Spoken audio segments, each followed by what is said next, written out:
बार फिर से स्वागत है आपका हमारे चैनल ऑलवेज वाइल्ड में। मैं सचिन शेखर आज लेके आया हूँ इंडिया चाइना स्टैंड ऑफ पे क्या चल रहा है और क्या होने वाला है, क्या हम बाइकॉट चाइना को सक्सेस बना सकते हैं। इन सारी बातों पे हम बात करेंगे कि कैसे उस तरफ बढ़ सकते हैं। और इसके साथ मैं आप लोगों से एक और रिक्वेस्ट करना चाहूँगा कि प्लीज़ मेरे चैनल को सब्सक्राइब कीजिए, लाइक कीजिए, शेयर कीजिए। सब्सक्राइब तो ज़रूर कीजिए, नीचे लाल बटन दबाइए प्लीज़। और आज जो हमारा सब्जेक्ट है इंडिया चाइना स्टैंड ऑफ और उसकी बैकग्राउंड में क्या हुआ, हमने क्या क्या गलतियाँ की, क्योंकि कहा जाता है कि इतिहास के फाउंडेशन पे आपका वर्तमान निर्भर करता है। तो हम उसी के बारे में बात करेंगे। क्या बैकग्राउंड है, कितनी पॉसिबिलिटी है कि हम बाइकॉट चाइना जो कैंपेन चल रहा है उसको सक्सेस बना पाएंगे, क्या हम इंस्टेंटली सक्सेस बना पाएंगे और एक्चुअली में हुआ क्या था, और जो इतिहास में ब्लंडर हुए हैं इंडिया चाइना स्टैंड ऑफ में वो कहाँ से स्टार्ट हुआ है। एक्चुअली वो स्टार्ट हुआ था 1962 में इंडिया चाइना वॉर से, जहाँ कन्फ्लिक्शन स्टार्ट हुई थी। तभी हमारा वॉर स्टार्ट होता है चाइना के साथ। तत्कालीन प्रधानमंत्री जवाहरलाल नेहरू उस समय वहाँ पे वॉर स्टार्ट होता है और हम 37,742 किलोमीटर ज़मीन गंवा देते हैं, वॉर हार जाते हैं और हम अपने इंडियन एयरफोर्स को यूज भी नहीं करते हैं उस टाइम के वॉर पे। ऐसा होता है। फिर हम इंडियन एयरफोर्स अपना यूज़ नहीं करते हैं, हम वॉर हार जाते हैं, 37,742 किलोमीटर की लैंड हम गंवा देते हैं और ये बोलते हुए उसको वापस लेने का ट्राई नहीं करते हैं, क्योंकि ये कह के अवॉइड कर देते हैं कि वो ज़मीन बंजर थी। और वहाँ से हमारी मिस्टेक स्टार्ट होती है। फिर वहाँ से आगे बढ़ते हैं, फिर आते हैं हम 1996 में।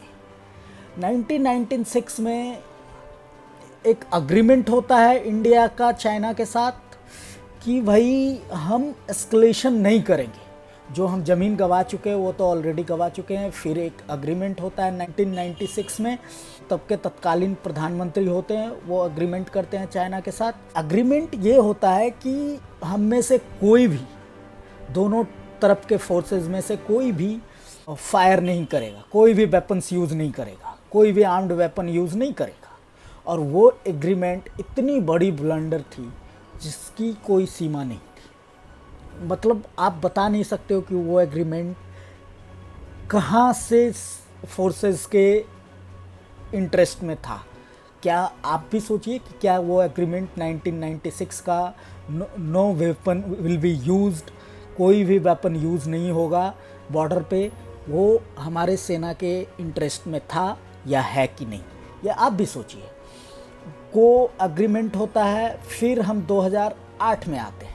2008 में क्या होता है, और ये दुनिया में पहली ऐसी घटना होती है, तभी कांग्रेस की सरकार होती है 2008 में, और एक MOU memorandum of understanding sign होता है पार्टी टू पार्टी। चाइना की कम्युनिस्ट पार्टी जो सरकार में है वहाँ तो आपको सबको पता है कि डेमोक्रेसी नहीं है, और हमारे यहाँ के कांग्रेस पार्टी जो सरकार में है, ना कि सरकार में तो मनमोहन सिंह प्रधानमंत्री होते हैं, लेकिन कांग्रेस पार्टी से मेमोरेंडम साइन होता है वहाँ की कम्युनिस्ट पार्टी से। अब क्या मेमोरेंडम होता है और वो देश के इंटरेस्ट में था या नहीं है, ये तो अभी तक सामने आया नहीं है। वो छुपाए हुए हैं, पता नहीं क्यों छुपाए हुए हैं, वो तो वही जाने। ये भी एक बड़ा ब्लंडर था कि सरकार में प्रधानमंत्री मनमोहन सिंह है और इतिहास में पहली ऐसी घटना होती है कि party to party memorandum sign होता है, memorandum of understanding MOU sign होता है। और किस चीज़ की इंफॉर्मेशन की, किस टू वे इंफॉर्मेशन को पास ऑन करने के लिए ये मेमोरेंडम साइन होता है, किसी को नहीं पता। फिर उस समय बीजिंग ओलंपिक होता है कुछ टाइम बाद, तो जो तत्कालीन राष्ट्रपति चाइना का होता है वो दुनिया के सारे राष्ट्राध्यक्षों को बुलाता है। राष्ट्राध्यक्ष या तो प्रेसिडेंट या तो प्राइम मिनिस्टर, बट हमारे इंडिया से प्राइम मिनिस्टर ना प्रेसिडेंट को इनवाइट किया जाता है। इनवाइट किसको किया जाता है भाई? कांग्रेस पार्टी के चेयरमैन सोनिया गांधी को और उनके पुत्र राहुल गांधी को और उनकी फैमिली को। और उसके बाद बार बार मिलना शुरू होता है, पता नहीं क्या इन्फॉर्मेशन पास हुई होगी, ये तो भगवान ही जाने। ये तो हुआ बैकग्राउंड। फिर आते हैं हम 2018 के डोकलाम स्टैंड अप पे, जहाँ पे सरकार बदल जाती है, प्राइम मिनिस्टर नरेंद्र मोदी होते हैं।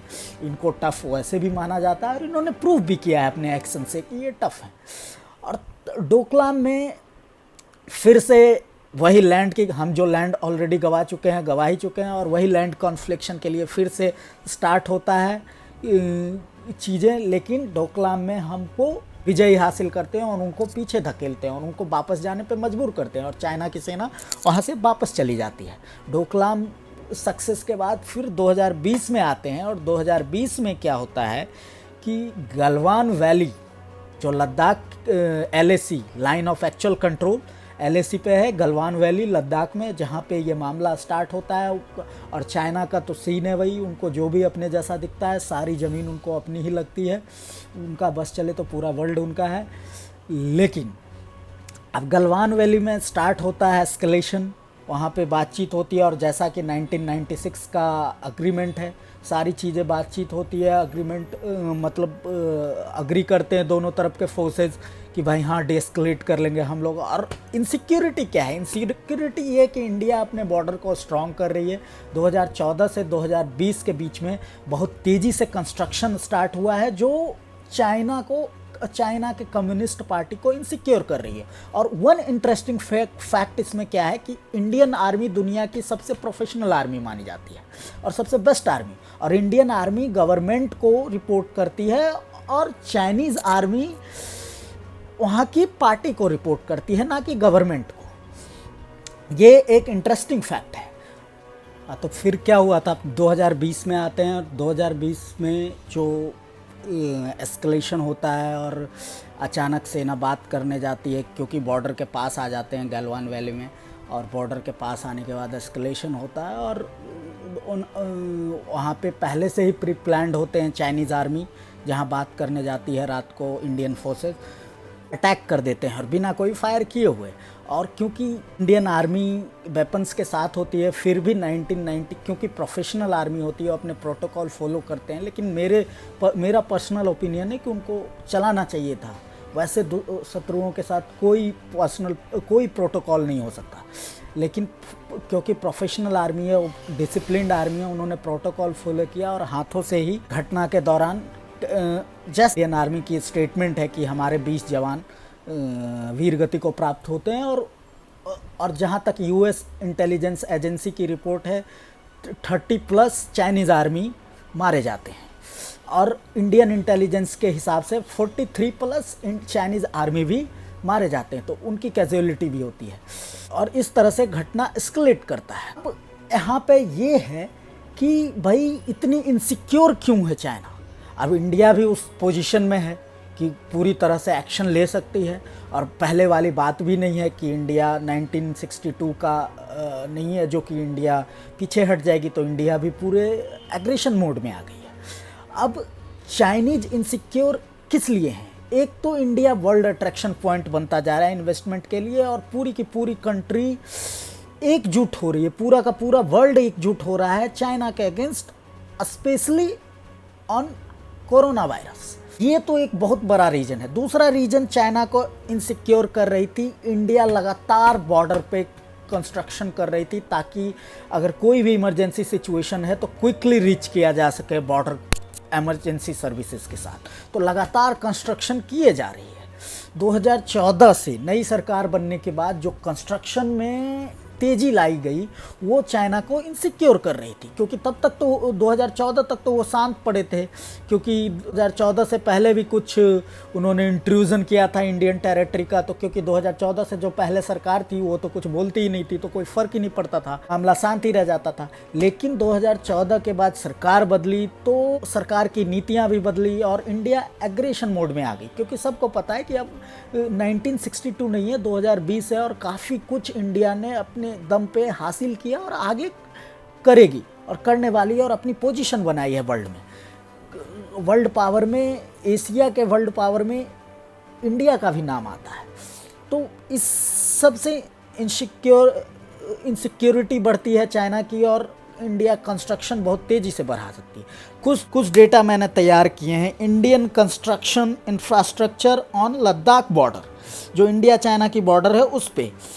जैसे में एक डेटा है, आप 2008 से 2014 तक का 36,610 किलोमीटर रोड बनी थी बट 2000 नई सरकार आने के बाद 2014 से 2020 तक इसको ऑलमोस्ट डबल कर दिया गया। 4764 किलोमीटर रोड कंस्ट्रक्शन हो गया है और अभी भी एंड सो ऑन चल ही रहा है।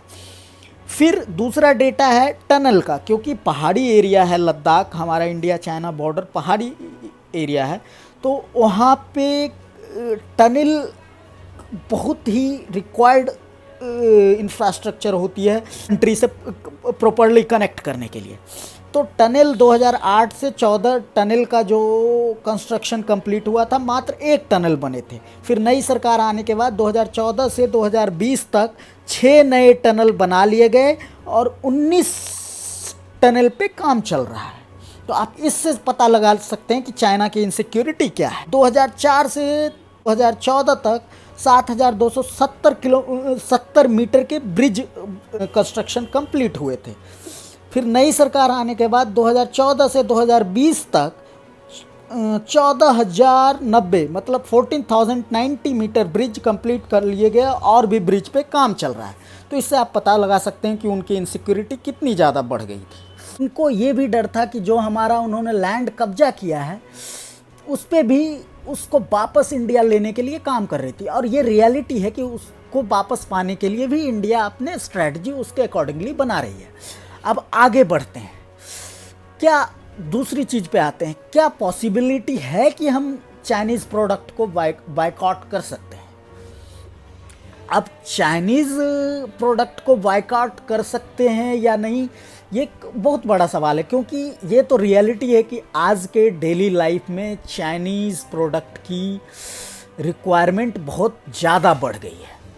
ये आप इससे अंदाज़ा लगा सकते हैं कि एक एग्जाम्पल मैं देता हूँ कि चाइनीज़ एक इलेक्ट्रॉनिक्स कंपनी है BS इलेक्ट्रॉनिक्स, वो 5 नाम के ब्रांड इंडिया में बेचता है और जिसकी अकेले की मार्केट शेयर इंडिया में 61% है, और उसका नाम है BS इलेक्ट्रॉनिक्स। मैंने पहले, और उसके अलग अलग ब्रांड हैं, Oppo, Vivo, Realme, Redmi, MI, ये सब उसी के एक ही चाइनीज़ कंपनी के ब्रांड हैं अलग अलग। अब इससे अंदाज़ा लगा सकते हैं, लेकिन साथ में पैरेलली हमें ये भी सोचना होगा कि कहीं से तो स्टार्ट करना पड़ेगा, क्योंकि इंडिया ने ज़्यादातर सर्विस बेस्ड सेक्टर पे ध्यान दिया रादर देन कि product based sector, manufacturing based sector पे। ये जो हिस्टोरिकल ब्लंडर है कि सर्विस बेस्ड सेक्टर पे ज़्यादा ध्यान देने दिया है बजाय कि मैन्युफैक्चर बेस्ड सेक्टर पे, इसका भी हमें खामियाजा, मतलब इसका भी गलत रिज़ल्ट हमें मिल रहे हैं। अब मैं थोड़ा आपको ये बता दूं कि अलग अलग चाइना के जो ब्रांड हैं उसके मार्केट शेयर क्या है। अब जैसे BS इलेक्ट्रॉनिक्स की Xiaomi जिसके फ़ोन आते हैं, टीवी भी आते हैं, 30% इंडियन मार्केट शेयर है उसका। आप अंदाज़ा लगा सकते हैं कि 30% इंडियन मार्केट शेयर। वीवो का 17%, सैमसंग जो साउथ कोरिया की कंपनी है उसका मात्र 12% इंडिया में मार्केट शेयर है। अब रियलमी जो फिर BS इलेक्ट्रॉनिक्स की ब्रांड है उसका 14% है, अदर्स का 11% है। कुल मिला के चाइना के BS इलेक्ट्रॉनिक्स का अकेले 61% मार्केट शेयर इंडिया में है इलेक्ट्रॉनिक्स सेक्टर में, टीवी, फ़ोन वगैरह मिला के। इससे आप अंदाज़ा लगा सकते हैं कि हमारे डेली लाइफ में वो कितनी घुस चुका है। अब रही बात इंपोर्ट की, जो हम इंपोर्ट चाइना से करते हैं, 2019-20 का कॉमर्स मिनिस्ट्री का आंकड़ा है, वो 14.08% का इंपोर्ट है इंडिया का। आप इससे भी अंदाज़ा लगा सकते हैं। और या एक और एग्जांपल ले सकते हैं कि हम जो चाइना से इंपोर्ट करते हैं वो इंपोर्ट वैल्यू है $79.02 बिलियन, और हम जो चाइना को एक्सपोर्ट करते हैं उसकी वैल्यू है $18 बिलियन मान के चलते हैं, $18 बिलियन। अब ये डिफरेंस देखिए, इससे अंदाज़ा आप लगाइए कि भाई हम कहाँ हैं और हमें कितना कुछ करना पड़ेगा। तो कहीं से तो आपको स्टार्ट करना होगा, और धीरे धीरे इसके अल्टरनेटिव निकालने पड़ेंगे और धीरे धीरे, क्योंकि आपको ये भी साथ में याद रखना होगा कि ये जो कंपनियां चल रही है Xiaomi, MI, Redmi, Realme, इसमें इंडियन एम्प्लॉय भी हायर हैं, जो उनके यहाँ पे ऑफिस अलग अलग जगहों पे खुले हैं, वहाँ इंडियन एम्प्लॉय। तो इसके अल्टरनेटिव निकाल के तब इसे रिप्लेस करना होगा, ये एक बेटर वे होगा। और सरकार ने सही इनिशिएट किया है, कुछ एक्शन लेने स्टार्ट किए हैं। उन्होंने कई जो चाइना कंपनियों के टेंडर हैं उसको रद्द किया है और कई पे रद्द करने के लिए कई कैंसिल करने के लिए स्टॉर्मिंग कर रही है और कैंसिल करने वाले हैं, और अकॉर्डिंगली स्ट्रेटजी वाइज जो एक्शन स्टार्ट कर दिया है। और इसी के अल्टरनेटिव ढूंढने के लिए इंडियन गवर्नमेंट ने सेल्फ रेलिएंट प्रोग्राम भी स्टार्ट किया। उसके तहत हम मैन्युफैक्चरिंग में और ज़्यादा स्ट्रॉन्ग हों, और इसी के लिए अल्टरनेटिव निकाला गया है कि हम इंपोर्ट कम एक्सपोर्ट ज़्यादा करें, इंपोर्टर से एक्सपोर्टर की ओर बढ़ने के लिए सेल्फ रेलिएंट प्रोग्राम स्टार्ट किया गया है। और बायकॉट चाइना के नाम से ये कैंपेन चलाया हुआ है, अच्छी बात है, और मैं भी इसको पूरी तरह से सपोर्ट करता हूँ। और हम लोग ज़रूर सक्सेस होंगे और हमें अल्टरनेटिव भी मिलेगा, लेकिन हमें सबको साथ में मिल के इस पे काम करना होगा, जाके हमें कई सक्सेस मिल पाएगी। और जिस तरह के 1996 का जो एग्रीमेंट ब्लंडर है, और हमने 37,742 किलोमीटर की लैंड गंवाई है चाइना के साथ, ये सब हिस्टोरिकल ब्लंडर है जो नई गवर्नमेंट फिक्स करने की कोशिश कर रही है, और हमें उम्मीद है कि उसमें भी उसे सक्सेस मिलेगा। और ज़रूर बॉयकॉट चाइना जो ये कैंपेन चला है, इसमें पूरी तरह से हमें सबको मिल के काम करना होगा, सरकार को भी, सर्विस सेक्टर को भी, इंडस्ट्री को भी, MSME सेक्टर को भी, और यहाँ के इंडियन पब्लिक को भी, सबको साथ मिल के काम करना होगा, तभी हमें सक्सेस मिलेगी। क्योंकि चाइना हमारी डेली लाइफ में घुस चुका है, उसे निकालने में टाइम लगेगा, लेकिन हम सक्सेस ज़रूर पाएंगे। और इसी के साथ मैं आज की अपनी वीडियो को समाप्त करना चाहूँगा, और मैं आपसे रिक्वेस्ट करना चाहूँगा कि आप मेरे चैनल को लाइक कीजिए, सब्सक्राइब कीजिए, और प्लीज़ सब्सक्राइब बटन दबाइए, जो रेड बटन जो नीचे है आपके प्लेयर के नीचे, उसको ज़रूर दबाइए और सब्सक्राइब कीजिए, और मेरे वीडियो को शेयर कीजिए। और देखने के लिए आपका बहुत बहुत थैंक यू। हम फिर से मिलेंगे अगली बार नई वीडियो को।